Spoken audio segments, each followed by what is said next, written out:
El año de 1988 significó el punto de quiebre en el cambio del sistema económico del país, curiosamente generado por el candidato que ganaría las competidas elecciones del 6 de julio de ese mismo año. Carlos Salinas de Gortari obtuvo el 50.36% de los votos por 31.12 de su más cercano perseguidor, Cuauhtémoc Cárdenas. La supuesta caída del sistema había generado confusiones al interior del partido dominante, que suponía una nueva victoria y generaba dudas sobre la legitimidad del triunfo de su candidato. El ambiente quedó marcado, dividido entre el partido hegemónico y un par de movimientos con ideas opuestas alineados a la izquierda y derecha respectivas como opciones de oposición para la población que se sentía presa de las decisiones del sistema. Los movimientos calificados por algunos autores como la modernización del autoritarismo tuvo sus fundamentos en un cambio en el modelo para intentar salir de la severa crisis de la década, por lo cual la economía viró a la apertura del mercado y la libre competencia al exterior. El plan de modernización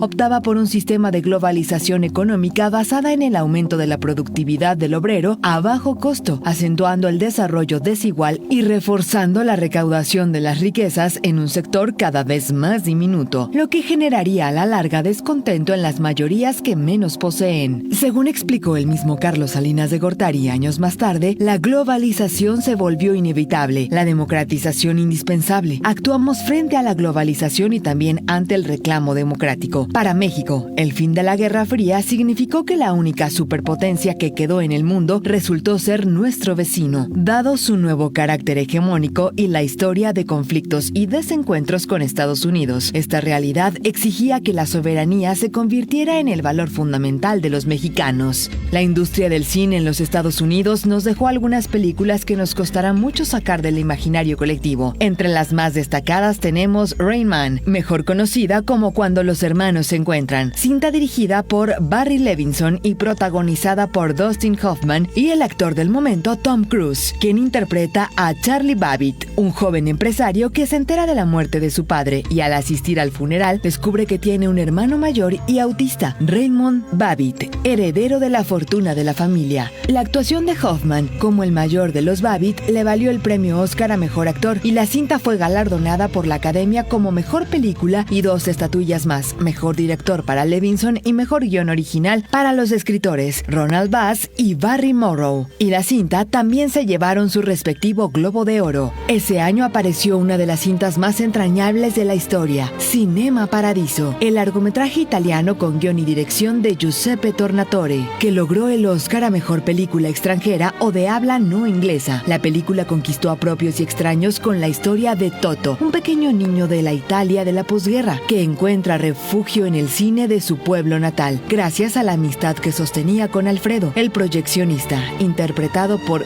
Philippe Noiret. La cinta fue condecorada en el Festival de Cannes, ganadora del Globo de Oro, y años después reconocida en los premios BAFTA sin duda, una joya de la cinematografía mundial. El año de 1988 para la música en México nos trajo tal vez el mejor álbum en la carrera de Luis Miguel, Gallego Basteri, o simplemente Luis Miguel. Producido por el español Juan Carlos Calderón, el LP Busca una mujer consolidó la carrera del cantante, que ya contaba con algunos éxitos juveniles como Decídete o Palabra de Honor. Grabado en Estados Unidos y España, el álbum se colocó como uno de los más vendidos en nuestro país, con más de 4.500.000 copias vendidas. El álbum contiene temas que no pueden faltar en los grandes éxitos del Sol: La Incondicional, Fría como el viento, Un hombre busca una mujer y Culpable o no. Son parte del repertorio de canciones. Además, sería el año del debut discográfico para la banda de rock Caifanes. En su momento, un cuarteto integrado por Saúl Hernández, Diego Herrera, Sabo Romo y Alfonso André se lanzó a la calle con su primer material con título homónimo, conocido también como el Volumen 1 o el Disco Negro. Tras algunos rechazos, consiguieron grabar en la disquera Ariola, junto al productor de Miguel Mateos, el argentino Gerardo Horacio Cachorro López, lo que sería su primer larga duración y que incluía los temas Mátenme porque me muero, Viento, Será por eso, Perdí mi ojo de venado, entre otros temas que permitieron a la agrupación abrirse paso al éxito. Curiosamente, La Negra Tomasa, un tema cubano original de cumbia, fue lanzado como uno de los primeros sencillos. Previo al arranque de la campaña 88-89 del fútbol mexicano, se develó uno de los actos más bochornosos en la historia del deporte. El 20 de junio de 1988, la FIFA envió un fax a la Federación Mexicana de Fútbol encabezada por Rafael del Castillo, donde dejaba claro que el país quedaba suspendido 2 años de los mundiales de categorías juveniles y terminó con un castigo mucho peor: no participar en el Mundial de Italia 90 por alterar las actas de nacimiento de por lo menos 4 futbolistas en el premundial sub-20 de la CONCACAF, realizado en Guatemala del 9 al 24 de abril. Los famosos cachirules, una nota periodística que terminó con las acusaciones de 4 jugadores que fueron exhibidos como los únicos culpables de un sistema de corrupción que iba mucho más allá de las ganas de jugar y trascender en la cancha. Aurelio Rivera, Gerardo Jiménez, José Luis Mata y José de la Fuente, que quedaron marcados como chivos expiatorios del caso junto a su entrenador Francisco Avilán. Rumbo a la temporada 88-89, el Puebla se hace de los servicios de Paco Romero y el guardameta Jesús Guama Contreras, provenientes del Monterrey, Arturo Castañón del Atlante, y procedentes del extranjero llegan los chilenos Oscar Rojas y el goleador Jorge Mortero Aravena, quien llegaba del fútbol colombiano, donde logró el título de goleo con el Deportivo Cali y había participado con el Real Valladolid en España, donde pudo marcar 16 goles, además de vestir las camisetas de la Universidad Católica de Chile, donde logró el campeonato de la campaña 83-84, y con la selección de su país, donde se consolidó como el mejor anotador en la eliminatoria rumbo al Mundial de México 86. Bueno, yo en esa estaba desde el año de mediados de 86, estaba jugando en el Deportivo Cali de Colombia, y un día lunes recibo un llamado de México. Era Pedro García, que era el entrenador en ese momento, y me dice que le gustaría que fuera a jugar a México, que él había tomado al Puebla y que tenían ganas de armar un equipo para disputar el campeonato. Y luego me puso con don Emilio Maurer. Conversé con él un rato, me dice que me vaya a jugar con ellos, que vamos a salir campeón y todo aquello.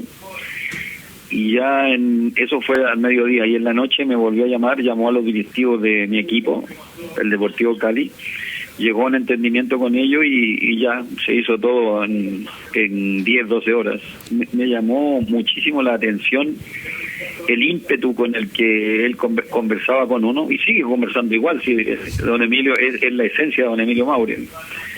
El ímpetu con que me decía, no, vente para acá, nosotros, porque yo tenía posibilidades en ese momento de haber ido a Necaxa. Me decía, no, vente con nosotros, que con nosotros vamos a ser campeones, estamos armando el equipo para salir campeones, yo ya fui campeón aquí con el equipo y bla, bla. Con la nueva administración encabezada por Emilio Maurer, se dio la apuesta por un nuevo cuerpo técnico y recibió la oportunidad de regresar a la primera división al también chileno Pedro García, que no había podido consolidarse con su trabajo en los Panzas Verdes de León, equipo con el que descendió en la campaña 86-87 y no pudo regresarlos al máximo circuito en el ciclo 87-88. Acompañado por su preparador físico Rafael Arriagada, tomaron al equipo camotero para la campaña 88-89. Entonces yo había hablado con Pedro García y me dijo, tengo con León, y dije, no, vente con nosotros, mira, etcétera. Y dice, bueno, mira, vamos a jugar. Si soy campeón me quedo, no me puedo ir con ustedes porque tengo compromisos. Jugaron la final, la perdió. Ese día que la perdió, yo tenía un avión, una avioneta y un motor. Me fui a León, lo esperé a la salida, y dije, súbete. Lo subí al avión y se vino a Puebla, ¿no? E hicimos una campaña buenísima, la mejor en puntos, y además un fútbol alegre y buenísimo. Él era muy motivador, una persona, vive, yo lo perdí hace mucho tiempo, no he tenido contacto con él, pero un tipazo. Como auxiliares técnicos de Pedro García se quedaría gente de casa, José Bantolrá y Antonio Figueroa. Lo acompañarían en el banquillo, mientras Luis Enrique Fernández haría el trabajo de oficina como secretario técnico. El uruguayo Daniel Bartolota salió del equipo con sentimientos encontrados. Y te voy a decir cosas que la gente no sabe, o está mal informada o no saben, pero hoy sí lo van a saber por qué me fui del Puebla. Yo me voy de Puebla porque llega el técnico chileno García. Entonces me ponen a mí a hacer una pretemporada fuertísima. Yo tenía 35, 36 años. Fuertísima con todos y yo nunca dije nada, ¿no? O sea, casi me ponían de primero. Yo de primero nunca podía estar, pero bueno. Ahí hice una temporada fuertísima en Puerto Vallarta. Y faltando, después de 14 días de pretemporada, 12 días, un día antes viene y viene Muricy. Viene, me acuerdo, entra Muricy y digo, ya que viene Muricy, ¿no? O sea, está raro esto, ¿no? Entonces viene García y me dice, no hiciste buena pretemporada, pero te tengo que ver, que no sé qué, empezó a darme vueltas.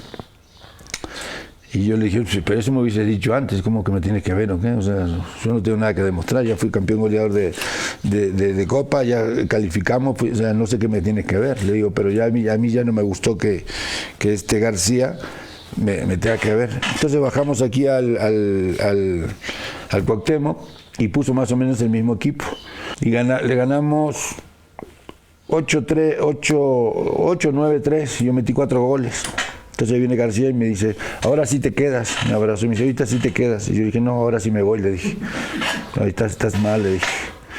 Entonces fui y teníamos un partido en Tehuacán o algo así. Yo dije, no, ya no voy, ya no viajo, ya no quiero ir. Me mandaron un doctor a ver por qué no había ido. Le dije, no, dile a tu gente que yo no quiero jugar más. O sea, que yo estoy bien, no tengo nada. O sea, no me tienes que hacer ninguna revisión y yo estoy bien. Nada más que ya me quiero ir. Ya me reuní con Maura y me dice, vale, que no sé, vale, que no me acuerdo, $1 millón. Le dije, pero eso no lo va a comprar ni mi mamá ni mi papá. O sea, aunque lo tengan, o sea, que yo pongo un precio razonable y a ver si me puedo yo colocar en algún equipo. Ya no sé cuánto fue la transacción, ya me vendieron a Tigres y ahí fue donde yo me retiré. Previo al arranque de la nueva temporada del fútbol mexicano, el Puebla se dio tiempo de visitar al Palestino de Chile para inaugurar su nuevo estadio conocido como La Cisterna, el 22 de septiembre de 1988. El encuentro terminó con victoria para el equipo mexicano por 3-1 y en el partido los goles fueron anotados por futbolistas chilenos. Jorge Aravena se estrenó con doblete para la franja y Carlos Poblete haría el tercero. Por el conjunto local, Alfredo Torpedo Núñez hizo el tanto de la honra con un tiro libre que había abierto el marcador. La temporada 88-89 arrancaría con el torneo de Copa México que serviría como pretemporada para calentar el torneo de Liga. El torneo se realizó en formato de 4 grupos con 5 equipos cada uno y se enfrentarían en round robin. Los líderes de cada sector avanzarían a semifinales y final con duelos de ida y vuelta. El equipo camotero se instaló en el grupo B junto a los Leones Negros, Santos Laguna, que tomó el sitio de Los Ángeles, Tampico Madero y el Atlético Morelia. Los enfranjados se quedaron en el último lugar del sector con 3 puntos, producto de un empate 1-1 ante el Morelia en la jornada 5, el 29 de septiembre de 1988 con el primer gol de Jorge Mortero Aravena con la camiseta del Puebla en México y una victoria por 2-1 ante el Tampico Madero en la fecha 6, también en el Estadio Cuauhtémoc, con anotaciones del Mortero Aravena de penal y un autogol de Fabián Rosas. Fueron 6 descalabros en el torneo copero. El entrenador Pedro García se dio tiempo de experimentar con los novatos Sigifredo Mercado, Sergio Jardón, Mario Limón, Manuel García, José Antonio Cortés, Enrique Álvarez y Rodrigo Fernández, siendo este último el más destacado. Los Leones Negros de la Universidad de Guadalajara se quedaron con el liderato de grupo y avanzaron a las semifinales del torneo copero, donde vencieron al Atlético Potosino con global de 3-1 y se instalaron en la final para medirse al Toluca, que había dado cuenta del Cruz Azul con global de 4-3. La final se realizaría a doble partido en enero de 1989. Para el torneo de Liga de la 88-89 se dio el regreso de las Cobras, que jugaría en Ciudad Juárez, bajo el control de la familia de la Vega. Santos tomó el lugar de Los Ángeles y los Correcaminos se mantendrían en primera al comprar la franquicia de los Coyotes Neza. El Puebla fue ubicado en el grupo 2 junto al Santos, Atlante, Tecos y los Tigres. En la fecha 1 del campeonato, el equipo camotero recibió al Cruz Azul en el Estadio Cuauhtémoc el 16 de octubre de 1988 y el duelo terminó con empate 1-1. El equipo cementero se adelantó con gol de Patricio Hernández y Arturo El Mango Orozco hizo el tanto del empate al minuto 83 para sumar el primer punto del torneo. Para la siguiente fecha, el Puebla viajó a Guanajuato para medirse al Irapuato. El duelo terminó con victoria para la Trinca Fresera por 1-0. Me acuerdo que llega Pedro apenas se le estuvo esperando porque él estaba dirigiendo a León. Se da la situación de que, bueno, que iba a venir. Me acuerdo que llega él con el profe Arriagada. Y Pedro, a ver, un señor muy correcto, muy bien. En esa época, pues, cambiamos el preparador físico, el profesor Arriagada, con su metodología de entrenamiento que traía, nos ponen pulsómetros, nos vamos a hacer pretemporada, con novedoso todo. Empieza a reforzarse, a armarse el equipo. Me acuerdo que se jugaba la Copa y la Liga. En la Copa estaban obligados los equipos a meter 1 o 2 jugadores menores. Empezamos la Copa, empezamos batallando, no funcionábamos. El equipo sale a hacer una gira a Chile. Se inaugura el estadio de Palestinos. Y me acuerdo que estuvimos igual, allí andaba el equipo. Ya regresamos a la Liga, la Copa quedamos fuera. Empieza la Liga no funcionábamos, no andábamos. Me acuerdo que fuimos a Irapuato y creo que nos ganó todavía. Entonces el equipo se empezó a poner nerviosa la gente, o sea.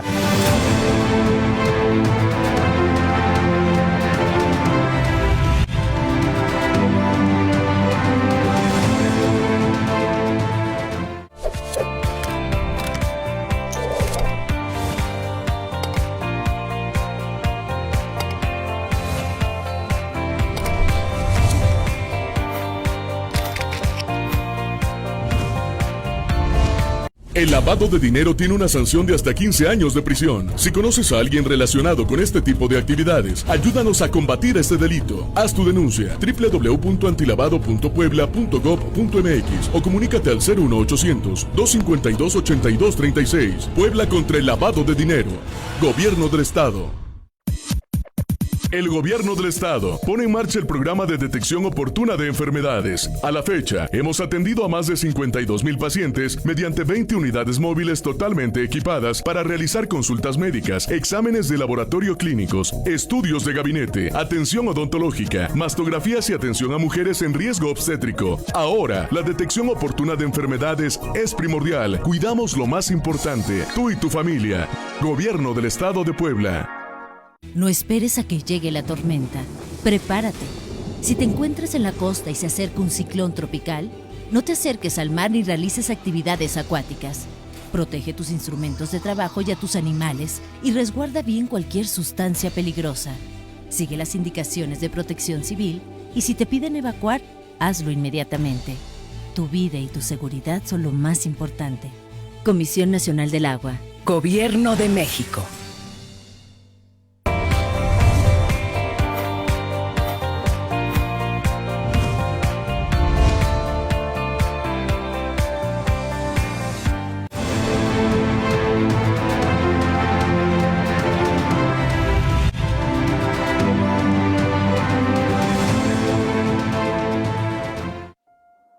Para la fecha 3 en el Estadio Cuauhtémoc, el Puebla se midió al Morelia y los AT se llevaron una goleada por 4-1 el 30 de octubre de 1988. Carlos Poblete marcó doblete, Fernando Pillo Dávalos hizo 1 y Jorge Mortero Aravena marcó su primer gol en la Liga de la Franja. A partir de ese momento, el equipo camotero ligó 13 partidos sin derrota, donde destaca el triunfo como visitante por 2-0 ante el Monterrey en la fecha 4 con anotaciones del Mortero de penal al minuto 59 y Pillo Dávalos al 81, que sirvió para que el Puebla sumara sus primeros 1,000 puntos en el máximo circuito. Vencieron 3-1 a los Tigres en la fecha 5 y se impusieron por 2-0 a las Chivas en la jornada 9, el 11 de diciembre de 1988 en el Estadio Cuauhtémoc. Jorge Aravena marcó al minuto 12 y Roberto Ruiz Esparza hizo el segundo al 78, para completar el triunfo sobre el rebaño. Posteriormente sumaron triunfos por 2-1 ante el Atlas como visitante y por el mismo marcador superaron a los Tecos en el Estadio Cuauhtémoc. Golearon 3-0 al Toluca en la fecha 13 y para la siguiente jornada se midieron al Atlante el 15 de enero de 1989 en el Estadio Azulgrana. Aravena hizo el primer tanto al minuto 55 y Marcelino Bernal selló el triunfo al 78, anotando el gol 1500 en la historia del equipo camotero en Primera División. Otra cosa, factor importante que me pasó aquí, que también me llenó de orgullo, aunque parecía una cosa insignificante, ¿no? Y me tocó hacer el gol 1500 del equipo, entonces hubo un reconocimiento, entonces eso pues, te da es una motivación, cosa extra, unas vitaminas que te dan para seguir adelante. Para la fecha 15, el Puebla chocó ante el América en el Estadio Cuauhtémoc el 22 de enero de 1989. Los dirigidos por Pedro García se quedaron con la victoria por 3-1. Marcelino Bernal adelantaría a los enfranjados al minuto 26. Alfredo Tena empató para las Águilas al 42 y un minuto después, Carlos el Búfalo Poblete devolvió la ventaja a los poblanos, que cerraron el triunfo con un tanto del mortero Aravena al minuto 46 de tiempo corrido. La racha del equipo camotero terminó en la jornada 16. Los poblanos visitaron al Necaxa en el Estadio Azteca el 27 de enero de 1989 y cayeron por 1-0 ante los electricistas, con solitaria anotación de Ricardo Peláez al minuto 69. El conjunto de la franja terminó la primera vuelta con 27 puntos en lo más alto de la tabla general, con la ilusión a tope para buscar el campeonato. Para arrancar el segundo tramo del torneo, se midieron al Cruz Azul en el Estadio Azteca el 25 de febrero de 1989 y el encuentro significó el partido 1000 en la historia del equipo camotero, que una semana después recibió al Irapuato para vencerlo 2-0 con anotaciones de Carlos Poblete al minuto 36 y Gustavo Moscoso al 73. En la fecha 26, Tampico Madero goleó 5-1 al Puebla en un partido donde se lesionó de gravedad el central chileno Oscar Rojas. El Puebla mantuvo el buen paso en el campeonato y ligó 10 partidos sin derrota en las últimas 10 fechas de la campaña. Venció 3-1 al Atlas con goles de Paul Moreno, Poblete y Aravena.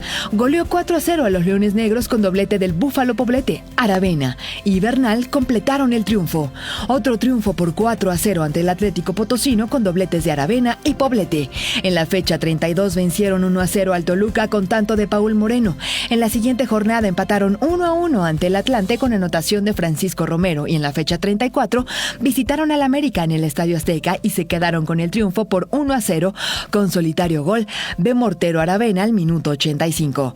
Y lo cierto es que comenzamos rapidito a funcionar bien. De hecho fuimos super líderes, pero ya en la liguilla tampoco las cosas nos caminaron y nos eliminaron. El equipo enfranjado sumó empate ante el Necaxa 2-2 con goles de Aravena y Romero. Otra igualada 1-1 ante los Correcaminos con tanto de Poblete. Posteriormente golearon 4-1 al Santos en La Laguna con triplete de Jorge Aravena, que lo colocaba en el primer puesto en la carrera por título de goleo con 27 tantos. El argentino Patricio Hernández del Cruz Azul y Sergio Lira del Tampico Madero sumaban 26. En la última fecha de la campaña empataron 1-1 ante los Pumas con anotación del Mortero para sumar 28 goles. Pero Lira hizo triplete ante el Atlético Potosino y conquistó su tercer campeonato de goleo con 29 dianas. Cabe señalar que Carlos Poblete sumó 21 anotaciones ese torneo. Sí, un Puebla que traía inercia, Toño. El Puebla estaba acostumbrado después del primer torneo donde es campeón, de que calificaba casi todas las liguillas, incluso los torneos cortos, esos que hubieron, me parece que calificaron en los dos. Entonces traía una inercia, pero en esa temporada sí hubo una detonación con la llegada de Arturo, de Milo, del señor Rivera, del señor Cutelén. Se tiró a ganador, se trajo a don Pedro, que venía de una muy buena campaña con León, incluso disputando las finales para... Bueno, él llegó en la 86-87, descendió con el León, pero después hizo una muy buena campaña para subir y que perdió, creo, con Cobras de Ciudad Juárez. Entonces se tuvo una campaña espectacular, como dices, super líderes, el equipo más goleador, y bueno, lamentablemente no se pudo concretar porque se le ocurrió cambiar. Yo creo que nos perjudicó al final el cambio de formato en la liguilla. Ese es el equipo que más puntos ha hecho, es el equipo que más goles ha anotado, es el equipo con mejor diferencia de gol. No recuerdo, tú debes de tener los números, pero me parece que el equipo hizo 75 goles y recibimos creo que 32. O sea, una locura. No recibimos ni siquiera un gol por partido. O sea, la verdad el equipo era muy bueno. Y algo te tengo que decir, ese equipo llenaba a donde fuéramos. Íbamos a Torreón, llenábamos, que Torreón todavía era, íbamos a donde fuéramos, llenábamos. Era un equipo que jugaba muy bien, un equipo que jugaba siempre al frente, porque don Pedro era extraordinaria persona, la verdad, mis respetos para don Pedro. Era un técnico que iba para adelante siempre, pero en la liguilla cambió. En la liguilla don Pedro dejó de jugar como jugábamos. Y ahí fue... Una liguilla que se jugó a grupos, ¿no? como quiera, mi Toño. Si tú ya sabes que vas a grupos, al final tú tienes que sumar más puntos que otros. Y es igual que si vas mano a mano. Digo, cambió. Mano a mano es mejor, es un poco más emocionante y todo. Pero igual era ida y vuelta. Ida y vuelta, ida y vuelta. Y el que sumara más puntos. Entonces, pues había que jugarlas a ganar todas, ¿no? Y el equipo cambió mucho su forma de jugar. Cambiamos, fue un equipo mucho más medroso, un equipo que no fue al frente. El Puebla terminó la campaña como líder general con 53 puntos, producto de 20 triunfos, 13 empates y 5 derrotas. Avanzó a la liguilla junto al Atlante, que sumó 49 unidades en el grupo 2. Además consiguieron su boleto América, Cruz Azul, Tampico, Madero, Guadalajara, Los Pumas y Tecos. Otro cambio en el sistema de liguilla con el regreso a los grupos de 4 equipos a round robin, y los líderes jugarían por el campeonato en una final a doble partido. El Puebla se enlistó en el grupo A con el América, las Chivas y Tecos. El equipo camotero abrió su participación en la liguilla ante los Tecos de la Autónoma de Guadalajara, y en el duelo de ida el 21 de junio de 1989 en el Estadio 3 de Marzo terminaron con empate 2-2. Zavala y Hernández adelantaron a los tapatíos a los 41 y 68 minutos, respectivamente. El equipo camotero regresaría con doblete de Marcelino Bernal a los 78 y 85 minutos. 4 días después se jugó la vuelta en el Estadio Cuauhtémoc y los enfranjados se llevaron la victoria por 2-1. Carlos Poblete adelantó a los del Angelópolis al minuto 60. Viera consiguió la igualada al 84 y 2 minutos después Jorge Aravena hizo el gol para la victoria del conjunto poblano, que sumaba 3 puntos en su primera llave. Posteriormente chocó con el América. La ida se realizó el 30 de junio de 1989 en el Estadio Azteca y el encuentro terminó con empate 2-2. Cecilio de los Santos puso la ventaja para los capitalinos al minuto 37. Antonio Carlos Santos colocó el 2-0 al 62 y el Puebla otra vez remó contracorriente para empatar con goles de Paul Moreno al 73 y Jorge Aravena al 81. 2 días después se jugó la vuelta en Angelópolis y el encuentro se cerró con otro empate por 1-1. Francisco Romero adelantó a los enfranjados al minuto 33, pero Gonzalo Farfán anotó el empate al 57 y los camoteros sumaban 5 puntos todavía como líderes del sector. Además, llegaban a 14 partidos sin conocer la derrota, un nuevo récord para la franquicia. En la última llave se midieron al Guadalajara. El encuentro de ida se realizó el 6 de julio de 1989 y los tapatíos se quedaron con el triunfo por 1-0 con gol de Omar Arellano al minuto 18. La vuelta se disputó 3 días después y sería el último juego de la campaña, porque el rebaño se llevó el triunfo con goleada de 3-0 con doblete de Benjamín Galindo y uno más de Omar Arellano. El Puebla se quedó con 5 puntos en el tercer lugar del grupo de liguilla, 3 unidades detrás de Chivas y el América, que sumaron 8, y las Águilas avanzaron por diferencia de goles. Marcelino y Gustavo se lesionaron, y como tú dices, nos tocó el octavo lugar más motivado, o sea, el partido de ida y vuelta contra Tecos. Empezamos el de Tecos perdiendo 2-0, logramos empatar y acá nos costó muchísimo ganarle al final con un gol de Jorge también.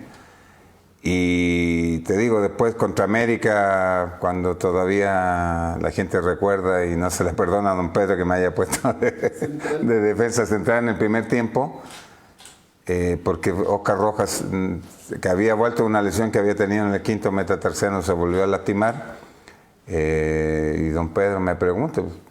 Le dije que sí, no tenía problema, pero la gente no se lo perdonó, creo que nunca.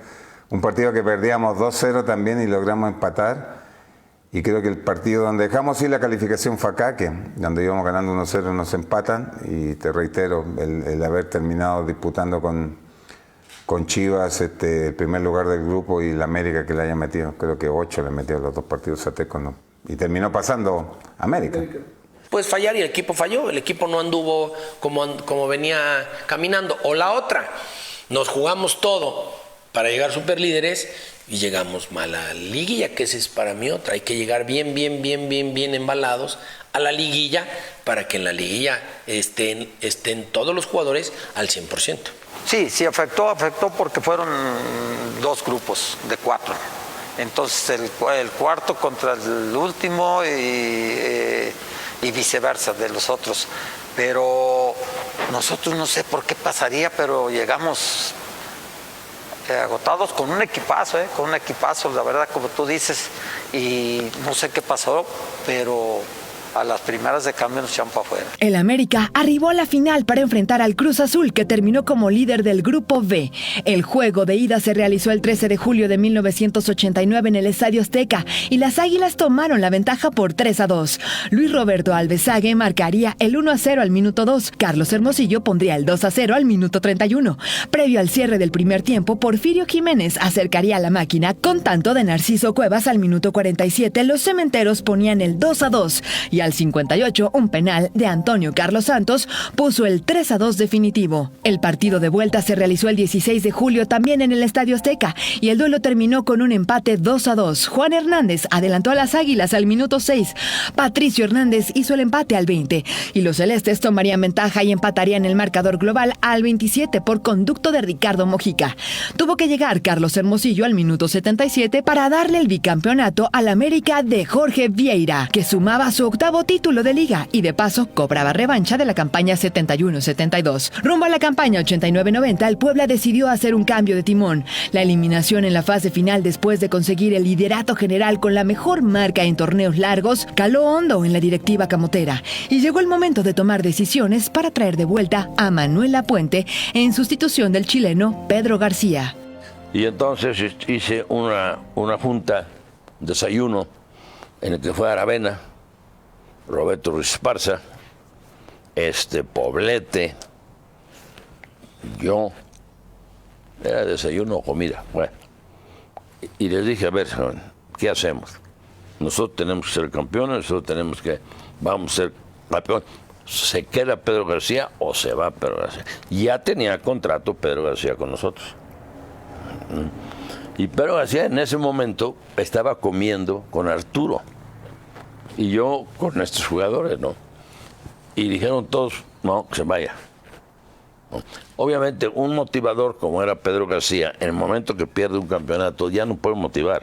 Ese era mi argumento, ¿no? No, ¿cómo lo vamos a quitar?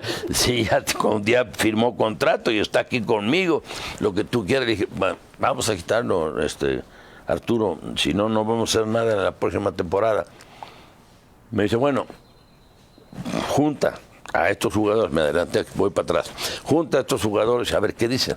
Bueno, los juntamos ya todo, le hablé de ahí, dice que se vaya. Dice, entonces me la pones fácil, estoy comiendo con él. Pues córrelo, papá, porque ya... Y ya lo corrió. Vaya, lo quitó. Y él como un caballero, nunca se expresó mal de nosotros. Se tenía que haber expresado mal, porque ya le jugamos mal, ya había firmado. Y trajimos a Manolo Lapuente. Pues mira, la reunión en la que yo fui no estaba ni Poblete ni Aravena. Y bueno, ya que él habló, él me invitó a desayunar a su casa, un sábado, con su esposa, sus hijos y él y yo. Y me dijo, ¿cómo ves las cosas? Para ser campeón, ¿cómo ves? Está Manolo, ¿hacemos qué? Todo. Y le dije, ¿quieres ser campeón?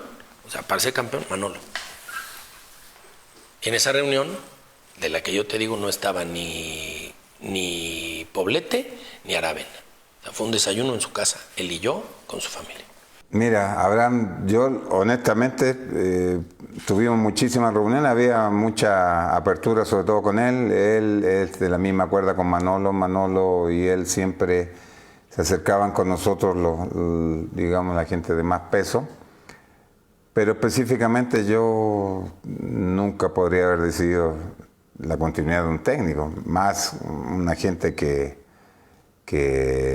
fue tan buena, paisano, y tuvimos tan buena relación, o tenemos tan buena relación como con Pedro García.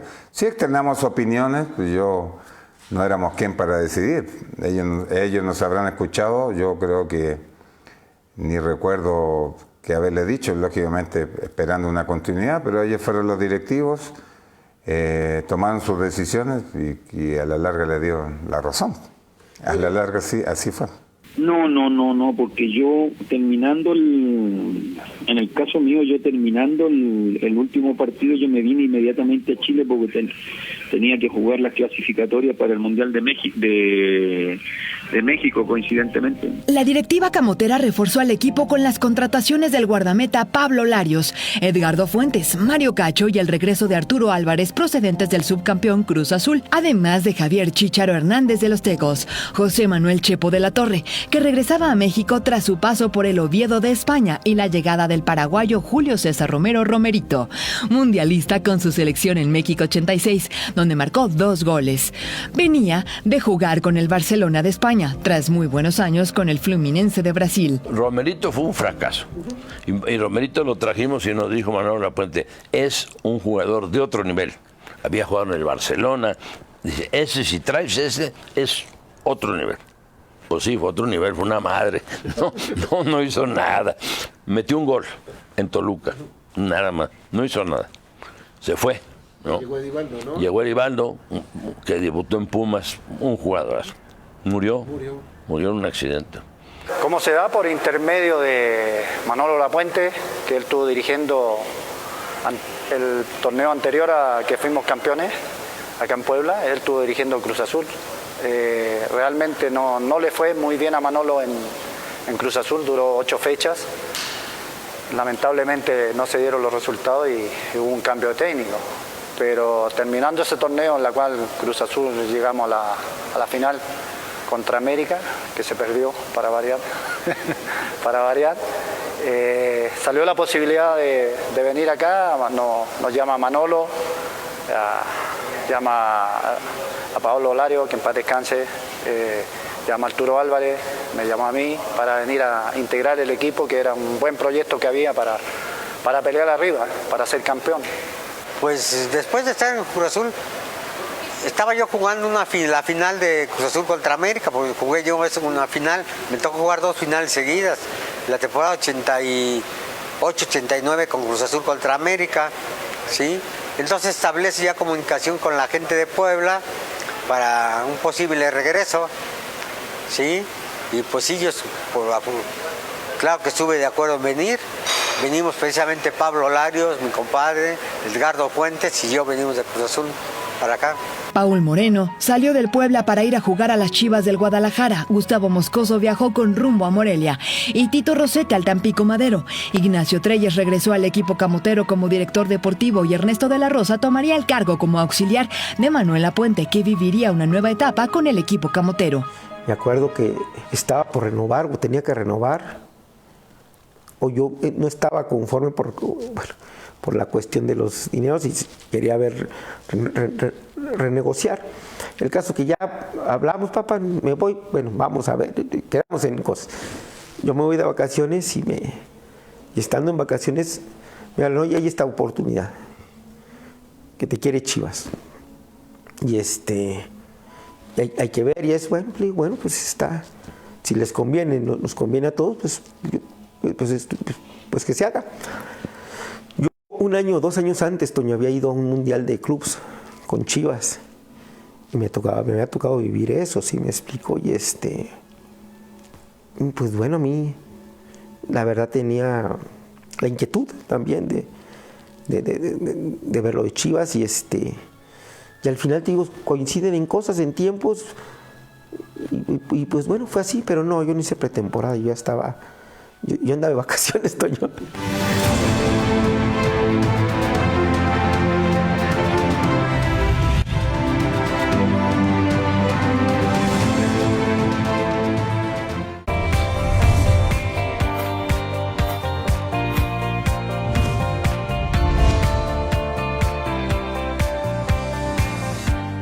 El Gobierno del Estado y el Ayuntamiento de Puebla ponen en marcha el programa Mi Puebla, una iniciativa que invita a la ciudadanía en la recuperación y apropiación de espacios públicos para dignificarlos y hacerlos más incluyentes. Únete al programa Mi Puebla. Con tu participación, tendremos más y mejores áreas verdes, calles y plazas para una convivencia armónica entre personas con discapacidad, peatones, ciclistas y automovilistas. Unidos construimos. Ayuntamiento y Gobierno de Puebla.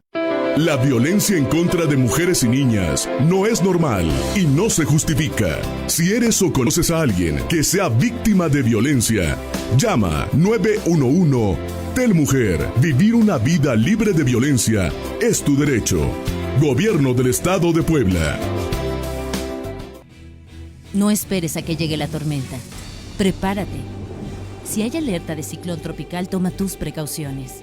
Desconecta todos los aparatos eléctricos y el interruptor de energía. Si tu vivienda es frágil o el techo es de material endeble, identifica el refugio temporal más cercano a tu comunidad y trasládate allí. Sigue las recomendaciones de Protección Civil y mantente a salvo. Comisión Nacional del Agua. Gobierno de México. En 30 años, el mal manejo de los recursos naturales ha acabado con el 26% de nuestros bosques. Tan solo entre 2010 y 2015, perdimos 91,000 hectáreas de bosques cada año. La ventaja es que ahora, con la nueva Ley General de Desarrollo Forestal Sustentable, se cuidarán mucho más y mejor nuestros bosques y selvas. Algunos beneficios son que se le pagará a los propietarios de los bosques para cuidarlos y conservarlos. ¿Y de quién creen que fue esta propuesta? Sí, del Partido Verde.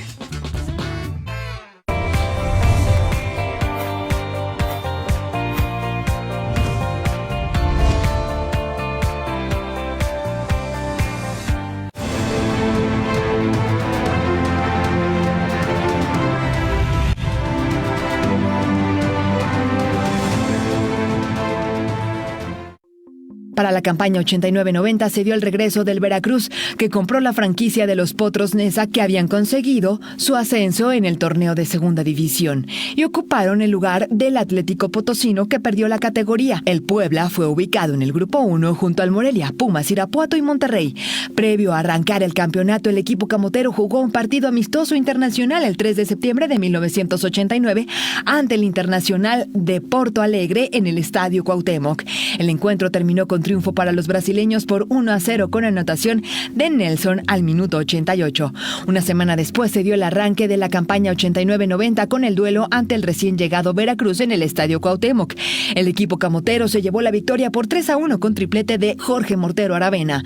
Jorge Comas descontó de penal para el conjunto escualo, que estaba de vuelta en el máximo circuito. Pablo Larios vio la tarjeta roja en su debut con el equipo enfranjado. El Puebla volvió a ganar hasta la fecha 4. El 1 de octubre de 1989 en el Estadio Cuauhtémoc venció por 2-1 a los Tigres de la Autónoma de Nuevo León con doblete de José Manuel Chepo de la Torre. El primer tanto fue gol olímpico para el mediocampista recién desempacado del balompié ibérico. Una semana después, el Mortero también haría gol olímpico en el triunfo por 2-1 como visitantes ante las Cobras de Ciudad Juárez. El Chepo hizo el segundo tanto de la causa enfranjada. En esa campaña, Ruiz Esparza y Chepo jugaron juntos luego de haber sido rivales desde jóvenes. Ahí me encontré al Chepo, que casualmente, fíjate, lo platicábamos mucho el Chepo y yo, que somos muy buenos amigos, y después fuimos compañeros aquí en Puebla, campeones, compañeros en selección, compañeros en Tigres. En un interjesuítico en Guadalajara se armó una bronca tremenda, Ciencias de Guadalajara contra Oriente de Puebla, y la armó el Chepo, la bronca. Y se armó una bronca brutal, se metió mucha gente de ellos a golpear, y terminó, entonces nos quedamos como, ya sabes, calientitos él y yo. Y a los 2-3 meses nos encontramos en el Torneo Nacional de Reservas. O sea, volteo, lo veo en mí, digo, mira aquí, y él voltea y me dice, ay, te loco. Tras empatar 0-0 ante los Leones Negros de la UDG en la fecha 6, el Puebla ligó 4 triunfos de manera consecutiva. Venció 1-0 a Chivas como visitante con gol de Aravena, 3-0 al Tampico Madero con doblete de Poblete y uno más de Arturo Álvarez, 2-0 al Atlante en Querétaro con tantos del Mortero y Javier Hernández, y 4-1 al Morelia con dobletes de Poblete y Aravena. Para esa fecha, Emilio Maurer junto a Francisco Ibarra, directivo del Atlas de Guadalajara, ganaron las elecciones de la Federación Mexicana de Fútbol y fueron elegidos como presidente de la rama de la Primera División en el caso del dirigente poblano y presidente de la Femex Foot para el Tapatío. Nadie quería estar ya en la federación porque fueron las vacas flacas al principio, ¿no? Que el presidente fue Reynoso, una bellísima persona, era de Cruz Azul, era tío o algo de Billy Álvarez, ¿no? Nosotros lo ayudamos mucho. Veíamos cómo, sobre todo, la televisión verdaderamente explotaba el fútbol. nosotros fuimos cuando nos quedamos con el Puebla, Arturo y yo, fuimos a lo que era a Televisa, ¿no? A decir, porque el Puebla lo transmitía Imevisión, cuando era gobierno. Cuando nosotros éramos particulares, le quisimos dar un cambio, que la gente viera, ya no es gobierno, es particular. Fuimos a Televisa. Televisa nos ofreció 3,000 pesos por partido. No sé si por partido o por 5, no, un robo asqueroso, ¿no? Y le dijimos, no, pues no. No, dice, pero no nos preocupamos, ¿eh? Dice, si ustedes no quieren lo que le estamos ofreciendo, ponemos una película de Pedro Infante, así, ¿eh? Y nos vale madre. No importa, el fútbol, no importa. O ustedes vienen y firman por esto, o pongo una película de Pedro Infante. Así digo, Pedro Infante, ¿no? Y se acabó. Entonces dijimos, vamos a entrar a la federación y vamos a demostrarle a estos señores que su película de Pedro Infante se la van a meter por donde les quepa, ¿no? El equipo camotero llegó a la fecha 12 con una racha de 9 partidos sin perder. Se midieron al Santos en el Estadio Cuauhtémoc el 18 de noviembre de 1989 y los laguneros se llevaron el botín completo al vencer 3-1 a la Franja. Gerardo González adelantó al equipo local a los 41 minutos y la reacción llegó al 44 con un penal de Heyman. Para la segunda parte, Dolmo Flores marcó al 50 y Díaz al 85 para sellar la victoria de la visita. Fíjate, te voy a contar una anécdota que pocas veces le he contado. Cuando acaba esa temporada con Pedro García, nos citan en el estadio para darnos planes y vacaciones y tanto Sergio Almaguer como Ricardo Martínez y un servidor estábamos fuera de los planes de Pedro García. De hecho, nos iban a prestar un equipo, en ese tiempo era segunda división, era primera y segunda. Nos dice Pedro García, oye, ustedes están muy jóvenes, no tuvieron mucha participación. Y pues, le digo, ¿sabes qué? Nosotros de plano, pues no, en mi caso yo hablé con la directiva y le digo, ¿sabes qué? Yo no me quiero ir a segunda división ni a prestar, yo prefiero regresarme a Monterrey y ver qué pasa. Pero de un día a otro, de repente a mí me habla la directiva, estaba Emilio Mauro, estaba Luis Enrique también, Luis Enrique Fernández, me dice, oye Gerardo, preséntate a las 11:30 de la mañana en el estadio. Y yo, sorpresa, voy llegando y me dicen, pásate a las oficinas, y ya estaba Manolo Lapuente. De contratados, Manolo ya me conocía, de hecho Manolo fue el que me debutó a mí en el Ángeles, en el 87. Y me dice Manolo, oye Gerardo, te voy a dar los planes para la siguiente temporada, estás considerado para el equipo, vas a jugar, yo sé que tú no tuviste mucha participación, incluso hasta me regañó.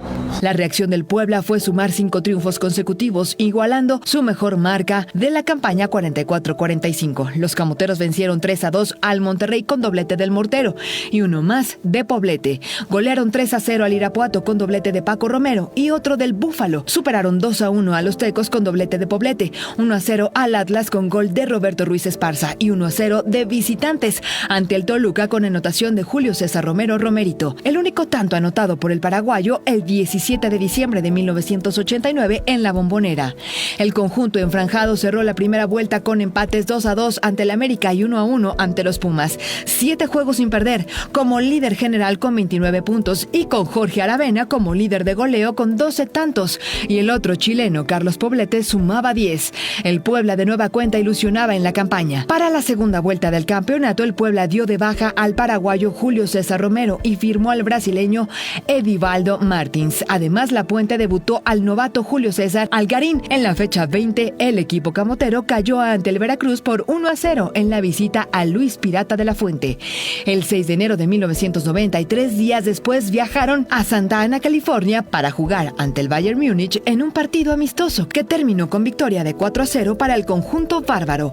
El 11 de enero de 1990 recibieron al Cruz Azul en la fecha 21, disputada en el Estadio Cuauhtémoc, y ese día se quedará guardado en la memoria de Carlos Alberto Poblete, quien le marcó un póker a la máquina, y los camoteros se quedaron con el triunfo por 4-2. El Búfalo se sumó al club de Ricardo La Changa Álvarez, Gustavo León y Silvio Fogel como los delanteros enfranjados con 4 goles en un solo partido. Edivaldo Martins se estrenó como goleador del equipo camotero en el duelo de la fecha 23 ante ante los Tigres de la Autónoma de Nuevo León en el Estadio Universitario el 20 de enero de 1990.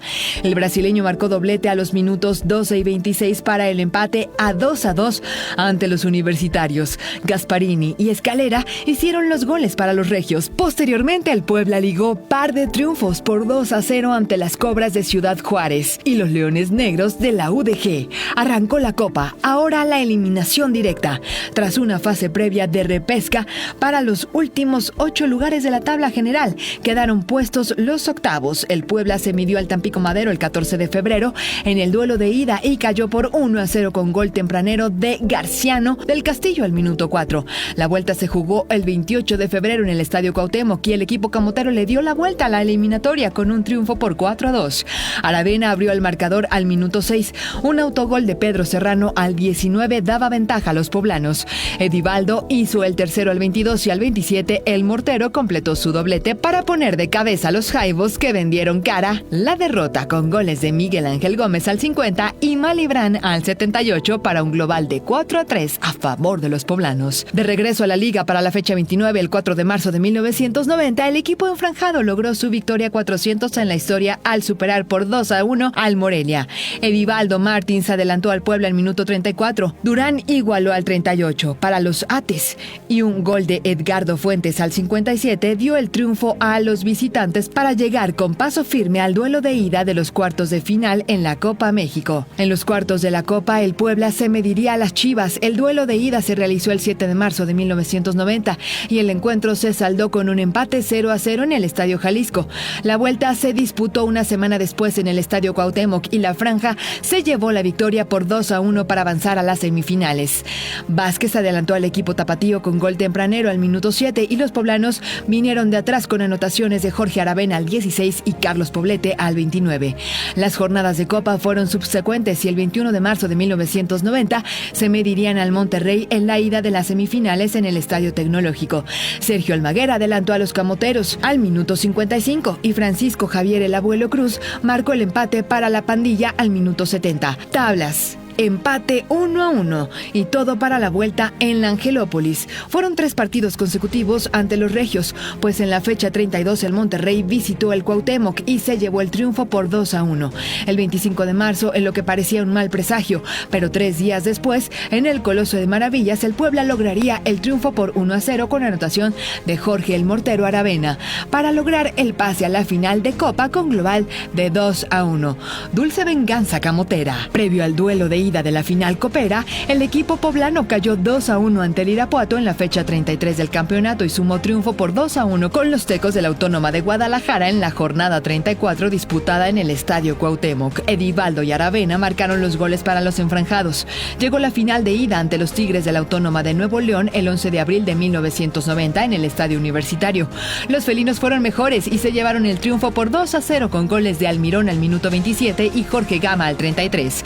Otra vez a remar contracorriente en la vuelta por el título. Llegó el día 18 de abril de 1990 para buscar la voltereta ante los Tigres en la final de la Copa México. Manuel Lapuente mandó a la cancha a Pablo Larios a la puerta, Arturo Álvarez, Edgardo Fuentes, Ángel Torres y el Mango Orozco en la defensa, Chepo de la Torre, Marcelino Bernal y Jorge Aravena en la media cancha y para el ataque Chicharo Hernández, Búfalo Poblete y Edivaldo. El arquero de Tigres mandó al tiro de esquina donde se gestó la jugada del gol de Edgardo Fuentes al minuto 3. Para el 20 el equipo camotero ya tenía el empate en el global. Potente disparo del Mortero que se estrelló en el travesaño y en el rebote apareció Poblete para empujar el 2-0 del partido. Los Tigres se quedaron con 10 por la expulsión de Guadalupe Zavala en un lance con Marcelino Bernal. Pese a ello, los felinos tiraron de orgullo y se pusieron en el marcador con anotación de Almirón al minuto 36. Ventaja en el global de 3-2 y obligaban a hacer 2 más a los poblanos por el gol de visitante. Volvió a aparecer Jorge Aravena con un cañonazo que ponía el 3-3 3 del global a 6 minutos del descanso. Segundo tiempo de nervio, de presión y de miedo. Edivaldo y Javier Hernández dejaron la cancha con molestias y tuvieron que aparecer Arturo Cañas y Sergio Almaguer. El Puebla se fue con todo en los últimos minutos del encuentro y al 83 apareció Marcelino Bernal, otra vez Marcelino, de nuevo en un tiro de esquina y en una final de Copa. Todavía Escalera dejó escapar la oportunidad del título para los Tigres, dicho sea de paso, en una reacción felina de Pablo Larios que evitó el tanto de la visita. Con tintes dramáticos, el Puebla venció 4-1 a los Tigres con global de 4-3. Conquistó su cuarto título de Copa, el segundo en los últimos 3 años, para convertirse en uno de los conjuntos más ganadores en la historia de este certamen. Otra vez, fiesta en la Angelópolis. Sí, fue una Copa, a mí me tocó vivirlo los dos en la tribuna.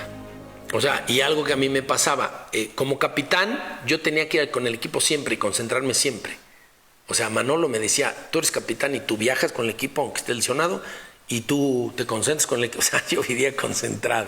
Y estaba yo lesionado, me había lesionado el pie.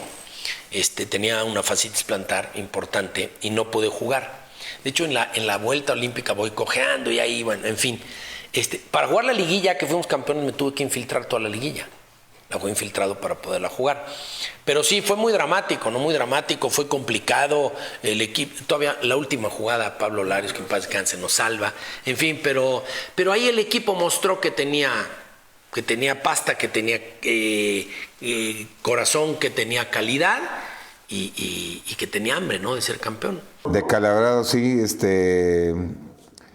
fue una jugada de un tiro de Jorge. Yo acostumbraba a ir a todos los rebotes, porque sabía que si no era gol, la escupía el portero casi siempre. Y en ese caso se pasó Salazar, la pelota pega en el palo y yo ya iba encarrilado. Y vi de reojo que venía Aarón y yo tenía nada más que tirarme. O sea, era la única manera que podía llegar antes que él. Me tiro y él me pega con la punta del zapato. Bueno, yo no sabía con qué me había pegado, pero cuando me paro ya sentía calentita ahí que algo traía.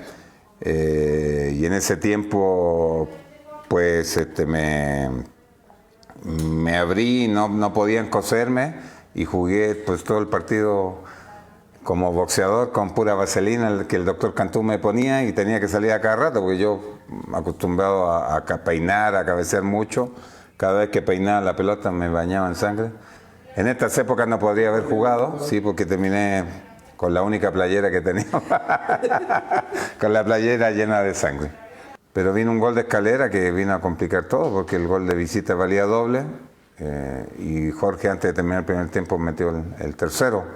Y en el segundo tiempo fue una presión incesante hasta que vino, gracias a Dios, el gol de Marcelino y esa jugada de Pablo al final, que en un autopase que se hizo Escalera y nosotros achicamos. Yo me acuerdo, estaba del otro lado, traté de regresar, me patiné, me caí, vi cómo se iba solo y Pablo sacó la extensión para salvarnos, literalmente salvarnos. De regreso a la liga, el Puebla cayó 2-1 ante el Toluca en la fecha 36 en el Estadio Cuauhtémoc. Gerardo Macharelli y Ricardo Ferretti marcaron los goles del triunfo para los choriceros y Jorge Aravena descontó para el Puebla, que perdía el liderato del torneo ante las Águilas del América. Manuel Lapuente hacía experimentos rumbo a la liguilla. La gente reclamaba y la directiva apretaba, pero el objetivo estaba claro para el entrenador de la Boina. En una ocasión, inclusive, íbamos en primer lugar. Íbamos en primer lugar y bajamos un poquito. Tenía yo que hacer ciertos experimentos ya para terminar, faltaban 6-7 partidos. Y le dije, entonces me dice Emilio, oye Manuel, no es posible, ¿verdad? Hemos bajado 3 abajo. Entonces, bueno, ¿qué me pediste? ¿El liderato o el campeonato? No entendí bien. No, pues el campeonato. Entonces déjame tranquilo, déjame trabajar, por favor. Y así fue. Es que hubo dos reuniones. Una en las bodegas del Molino con directivos y otra nosotros solos, que yo cité en el vestidor de enfrente. Y ahí sí dijimos, a ver, de aquí salimos todos, o salen los que salen, pero salen para... Y de ahí el equipo, todos nos pusimos en el mismo canal, todos dijimos ahí que somos compañeros, tal. Era difícil, cada uno tenía su personalidad, había liderazgos, había todo. Entonces, sí hubo que trabajar mucho, pero al final el equipo en la cancha acordamos. En la cancha, a muerte. Después, fuera de la cancha, pues quien quiera convivir o no convivir con alguien o no, ese es cada quien tiene su rollo y así debe ser, ¿eh? Yo así lo veo. Hoy igual, que de repente, oye, es que tal no convive o no va a las reuniones. Si no le gusta, que no vaya. Pero si en la cancha se mata y si defiende al compañero y si hace todo, ese es realmente ser profesional. Bien, como todos los grupos de fútbol, te digo, fue una temporada donde los resultados se fueron dando, el ambiente era normal, pero en un grupo de más de 10 personas siempre habrán diferentes tipos de pensar. Y era un grupo con mucha personalidad, hubieron momentos difíciles, donde te digo, Manolo era un genio en eso y sabía manejarlo muy bien. Cualquier tipo de problema que había, nos encerramos ahí en el vestidor, sobre todo los 15 grandes, siempre en domingo le decíamos nosotros ahí. El Pillo Dávalo nos bautizaba, siempre nos reunía ahí en el vestidor y ahí nos las cantábamos directo y pasábamos bien. Pero dentro de la cancha había diferencias, como en todo. Por ejemplo, jugadores de personalidad, yo paisano y amigo de Jorge, discutíamos mucho dentro de la cancha, pero terminaba el partido y todo era normal, todo era normal. No, pues fue un poco complicada, pero era un equipo que tenía mucho que dar, tenía con qué, ¿sí? Entonces, a final de cuentas, a pesar de ciertas dificultades que se dieron en algún momento, no entre el equipo, en el equipo no, porque en el equipo siempre hubo mucha unión, ¿sí? Pero lógicamente con tantas estrellas, a veces no es tan fácil compaginar a tantas estrellas, ¿sí? Pero se fue dando poco a poco y los resultados se nos daban, ¿sí?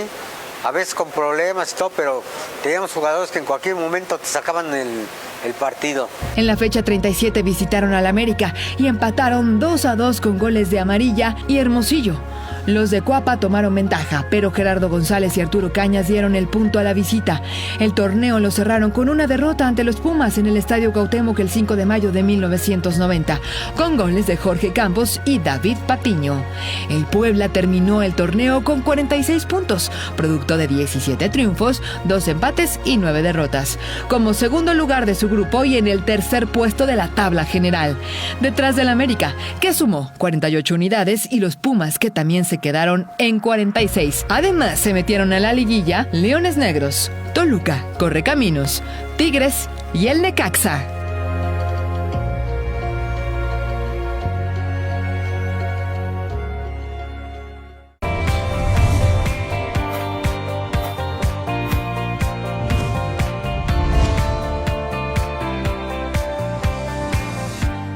En la Comisión Estatal de Agua y Saneamiento de Puebla, trabajamos en el desasolve de vialidades. En casa, no tires sobrantes de comida o de aceite en lavabos o fregaderos. Barre el frente de tu vivienda o negocio. Mantengamos libres de basura ríos y barrancas. Recuerda, con estas recomendaciones, prevenimos inundaciones. Gobierno del Estado de Puebla. La violencia en contra de mujeres y niñas no es normal y no se justifica. Si eres o conoces a alguien que sea víctima de violencia, llama al 911 TEL Mujer. Vivir una vida libre de violencia es tu derecho.